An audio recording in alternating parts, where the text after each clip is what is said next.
Welcome to Calm Nation. Yeah.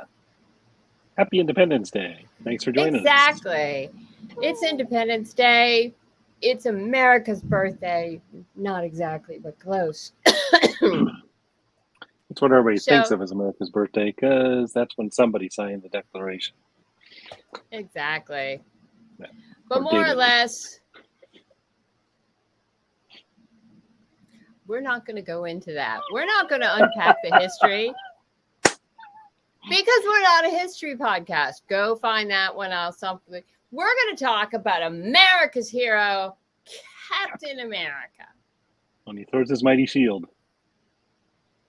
Now Bad there's a guys yield. lot of there is a lot of Captain America books and novels, etc. out this, but There this is Todd's favorite. Yes. My Not only favorite is this one of Captain. my favorite Captain America books, this is one of my favorite books. Period. So It's that's awesome. why we're bringing it to you. Yeah. Although I have to say, the partnership of John Byrne and Roger Stern, hmm really good. That's part of why I You like know, this so much. Because it's, exactly. They yeah. It's the Yankees team. They were hitting it out of the park left, right, and sideways. exactly. Sorry to say. Not that I'm a Yankees So fan. anyway, so let's get started. If you've been here before, if you're watching us live, this is the details. If you're not, if you're watching us later, we're here Tuesdays, pretty much 9. Yeah. Uh, If you're try off right to, now having a hot dog and watching fireworks and you're watching this later, play along anyway. yeah. Yeah. But like maybe next time, try to show up live. It's Yeah. lovely when you can. All Absolutely. right, let's get started.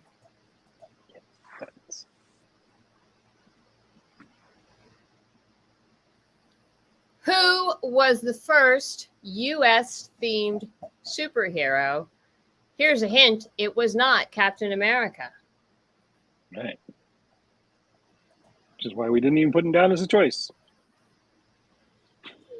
Todd, Yeah. who was it? It's actually the Shield. Not Captain Yup. America's Shield, an actual hero called the Shield. Yep. Now, like Shield was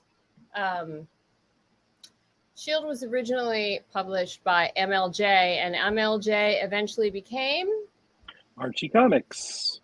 yeah, And over the years, they've still done some Shield comics hither and yon. So they've got yeah. they've got a bunch, but the Shield made his debut in January 1940. Mm-hmm. So that was a while ago. I think Todd was in high school. Junior high at that point, actually, but close. Yeah. So, Captain America was first published in 1940, Yes. December 1940. And Mm-hmm. if you want to say March 1941, you're not wrong, except that you're wrong. Right. Because publishing schedules. Yeah.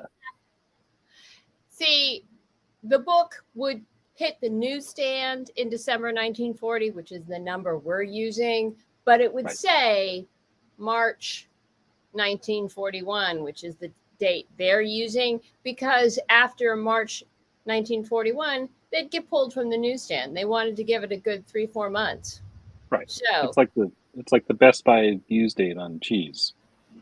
Much like our jokes. So if somebody sits there and says, no, it's March 1941, you say, you're not wrong, but you're wrong. You're wrong. Because if you had Captain America in March 1941, it's starting to smell bad and you want to send it back and get the next issue.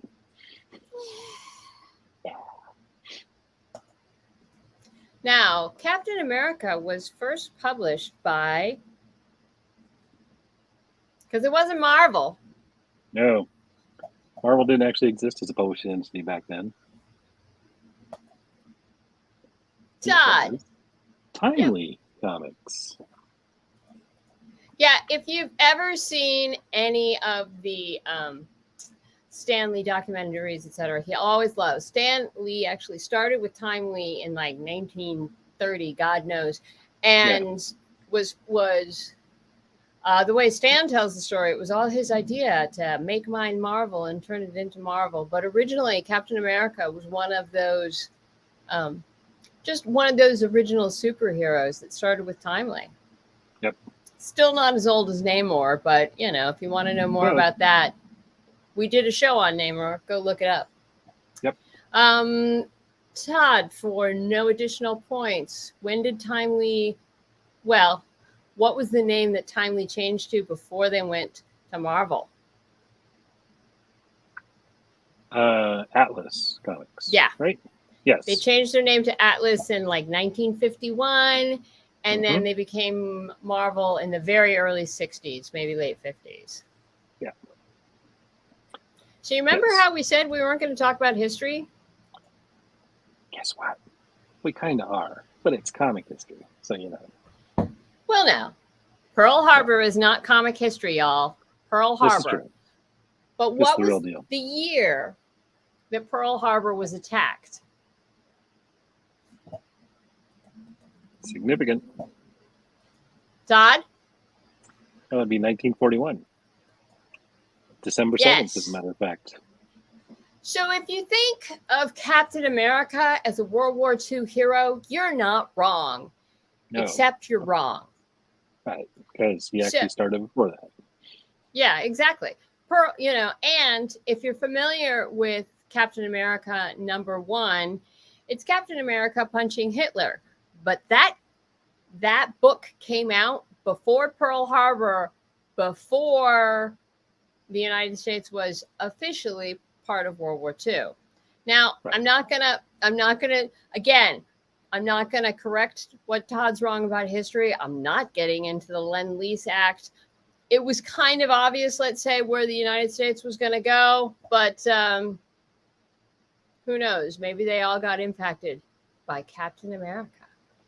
Yeah, might have been inspired a little. There you go. We could hope. And when he debuted, he debuted with his sidekick. Yes. You know the sidekick? Yeah, James. The sidekick James. Yeah. James Barnes. What was his full name? That would be James Buchanan Barnes. Correct. Now, if you've seen the movies... No, what? Yeah. Sorry, I interrupted you. Well, I was going to say, because Buchanan has some added significance. That's why it's important to know. James Buchanan, one of our presidents. That too. Yeah. And if you've seen the movies, the Captain America movies, and you should go see the Captain America movies. You should. Bucky is always portrayed as a contemporary. He's maybe an older brother. He's defends Cap a couple of times, and that's great. Yeah. And that is absolutely not the dynamic that you find in this. Well, the dynamic you find in books of the period. Bucky is usually the teen sidekick. Yeah, he's the Robin to Captain America's Batman, or exactly, and that was very common in these days. So he wasn't helping that way. Unless you're the Star-Spangled Kid, but that's a whole other story. Which I think we've covered. So we have, yes. So you should go check it out. Now everybody knows that you need the super soldier serum, but you need something else. Yes. Absolutely. Todd, what is it? Well, it's got to be Vita Rays, because the other ones all affected some other hero. So, okay, again, if you've seen the movie, and you should go see the movie, he gets injected with something, and everybody's like, okay, yes, but then he goes into the chamber. Remember that part? That's the Vita Ray chamber. And without the Vita Rays, the super soldier serum, say that 5 times fast, is kind of useless. Super soldier serum. Yep, can't do it. Yeah. Now, Vita radiation doesn't really exist. All the others do. And it Yep. was used by, for no additional point, Todd, who Dr. was Abraham the scientist. Erskine. That guy. That guy. If you're looking Yeah. for a slick, well-produced comic book trivia show, yeah. And again, he was in that. He was in the comic. He was in the movie, and he's the one. Wonderfully and, by Stanley Tucci in the movie. Yep. And there were some previous attempts. Mm-hmm. But you know, if you want to know more, read the book. Yeah. So now, you know who the archenemy is of Captain America, right? If you've seen the movie, you should know. Here's the thing. Red Skull, a Red Skull, was also Yes. there with Captain America #1. Mm-hmm. He wasn't exactly the Red Skull. As it happens a lot of times in comic books, there's a name, there's a title, etc., and it goes through several people. Yes. So 3 of these people have called themselves the Red Skull, and one of them did not. Todd. One of these villains is not like the other. That would be Vladimir Sokov, who is actually a Russian. Yep. I think he's the Red Lantern, right? I believe so. He's not the Red Skull. He's the Red Lantern. Now, Johann Schmidt, you know Johann Schmidt, he's usually the one who's the Red Skull. He was definitely the ones in the movies. George Maxson was the Red Skull before Johann was. And if you want to know more, read, because I don't want to ruin it for you. And Albert Malik was, during the time that the Red Skull was battling Spider-Man, and I'm not going to talk about it past that. Right. But Vladimir, never. Although he, red. You like the red. Now, I keep mentioning the movie. Todd knows the movie. There's been a couple different things. Which actor has never played the Red Skull? Ever? Or which of these fellas never have played the Red Skull? Never, ever. Never, ever. Never has he ever. Todd, tell me. It would be France Heron. And as a matter of fact, we know this because who is France Heron? He's an actual comic book writer and editor. Yeah, he's one of the ones that was credited with coming up with the overall concept for the Red Skull. He's the one that Jack Kirby says wasn't my idea, it was his. Yeah. But Hugo Weaving initiated the Red Skull in the most recent MCU, well, in the initial Captain America MCU movie. First Avenger. Exactly. And then at a certain point, he was taken over. Then his role was taken over by Ross. Mark Waid. Yep. Exactly. And Scott Pollan played him in that classic early 80s Captain America. I think it was no. It was 1990. There was a 1990 direct-to-video Captain America video. Yeah. And all I'm going to tell you is, so there's the Captain America hood, sometimes his ears are out, sometimes there's not. The cowl. Mm-hmm. Yes. Okay. Due to technical difficulty in the 1990 movie, plastic ears were glued to the thing because that was the solution they thought worked best. So no. Mm-hmm. It makes almost as much sense as the Red Skull being an Italian pianist who helps the Nazis. I like the fact that the Red Skull had kids because he's not going to find a problem getting a date and getting married. The MCU ones are so much different. So much better. We say yes. Yes. But So, if you're looking for a good loud-hearted comedy, no. go watch. Now everybody knows about Peggy Carter. Yes. But in comic book continuity, she was not the first romance. Who was? It was actually somebody named Betsy Ross.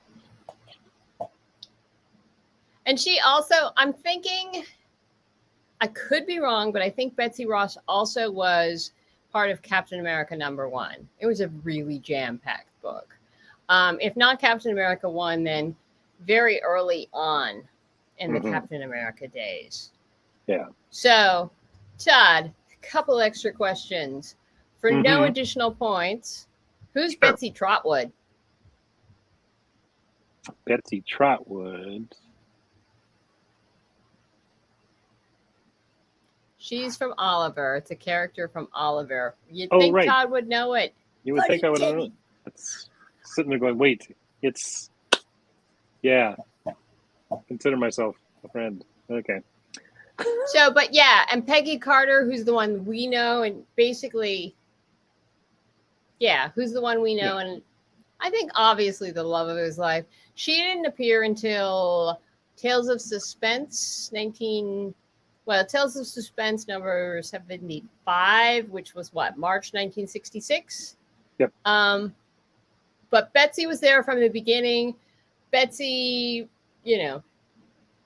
Betsy took over the role of Bucky for a minute. Betsy ended up becoming a superhero on her own.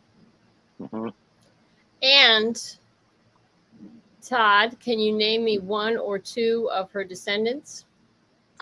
Well, one of her descendants is actually General Thunderbolt Ross, who was trying to help stop Bruce Banner from becoming the Hulk and building a gamma bomb, which means another of her descendants would be Betty Ross, Thunderbolt Ross's daughter, and Bruce Banner's on-again, off-again love interest. Exactly. So, Got all that straight? Yep. Yep. Little awkward family dinner. Okay. Yes. Captain America, he crashed. Comics and the movie agree. He crashed, he had a plane. He was trying to stop a plane. There was actually a bomb from hitting the U.S. soil. It froze. Which ocean was it? He actually went down in the Atlantic Ocean. Yeah. Now, he ended up in the Arctic, but he crashed. Do that, if you've got a map in your head, he was coming from Europe. He was going to New York. It was the Atlantic Ocean. After he crashed, yes, he went up to the Arctic, but that was sort of more the continent. That's because of the ocean streams that kind of works its way up and north. Same thing if you pay attention to hurricanes, how they come in through Florida and then they work their way up the coastline and eventually get all the way up past Nova Scotia. That's just the way the water flows.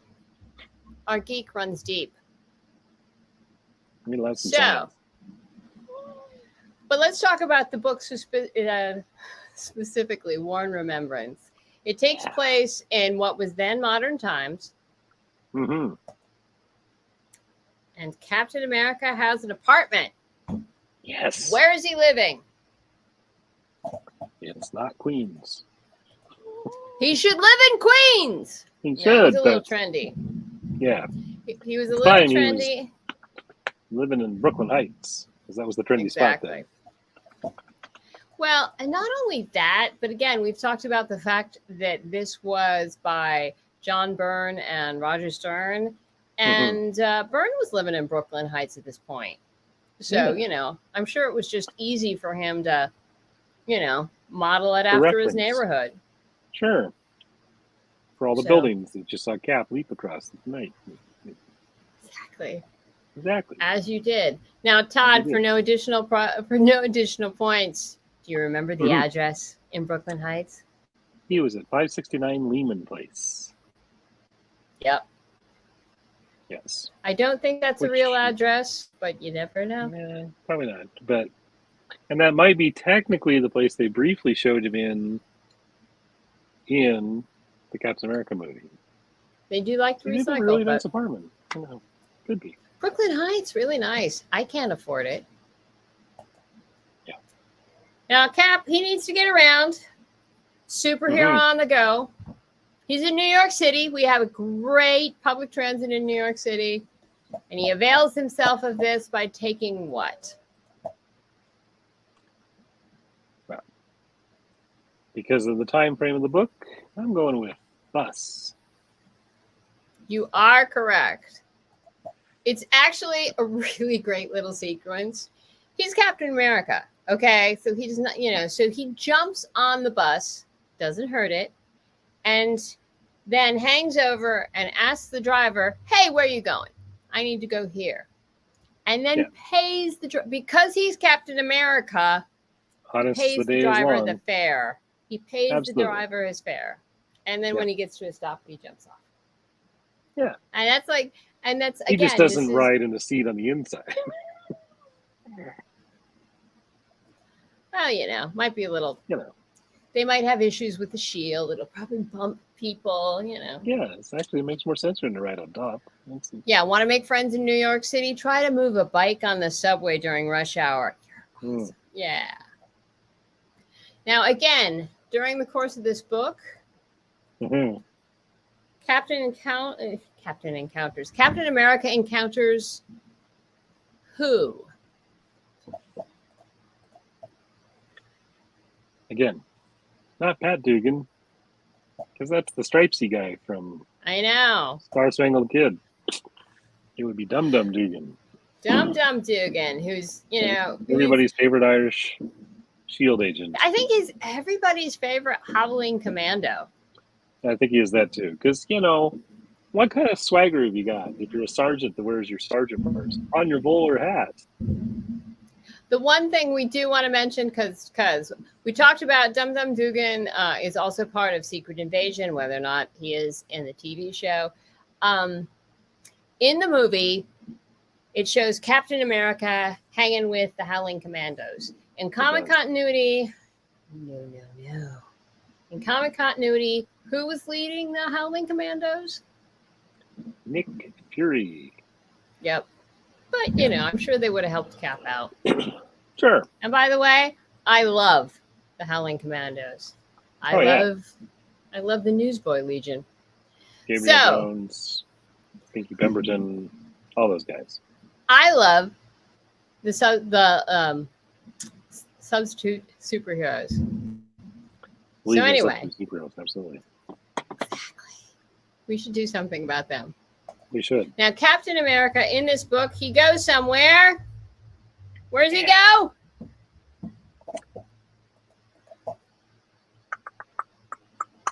He goes to Fort Dix. Yeah.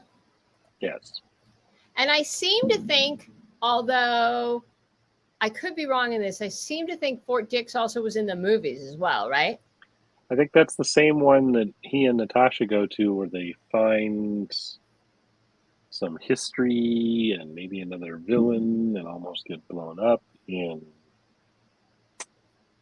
Winter Soldier. And that may or may not be the one that they bounce back to in the middle of Endgame when they're bouncing through time to get the soul gems. Yeah. I would say if you're in New York, you should definitely check out Fort Totten. You should check out Fort Tryon. A lot of times in various movies and shows, they end up being the center of some big secret thing, and there's a reason. Go check them out. But Fort Dix, I believe, is in New Jersey, and don't go to Jersey. As Alexander Hamilton would say, everything's legal if it's done in Jersey. So, So, hey, your friend of mine, Nick Fury, is in this book, and he's talking to somebody saying, hey, I need some information from you. Who's he talking to, Todd? One of those sinister Baronesses type people. In this case, it's Baron Strucker. It would have been way more fun if he was talking to Baroness DeCobre. Yeah. But Baron Strucker, I don't actually know a lot about Baron Strucker. Do you? Oh, yeah. He's got First of all, he's your classic villain, monocle, nasty scar down the thing. Briefly, may or may not have been a Nazi guy, but he was like the on-again, off-again head of Hydra, Hail Hydra, for the longest time. And yeah, just a all-around general bad guy. One of those villains you love to hate because he's just, yeah. All right. So, hey. And I think he was dead, and then he got undead. Maybe he was dead. Maybe he was a robot. Maybe he got cloned. All So possible. tonight, part of Hydra. Cut off one head, 2 more grow in its place. Just saying. Tonight, we are talking about Captain America, War and Remembrance. Yes, absolutely. And very pretty book. Let's see. And here's the official blurb. Captain America's endless war on crime and tyranny sets him against new enemies and old, from an army of robot replicas, what do we say, to the black deeds of Baron Blood. Yeah, because Baron Strucker's not enough. Baron Blood shows up later on. Because, you know, all those barons are bad guys.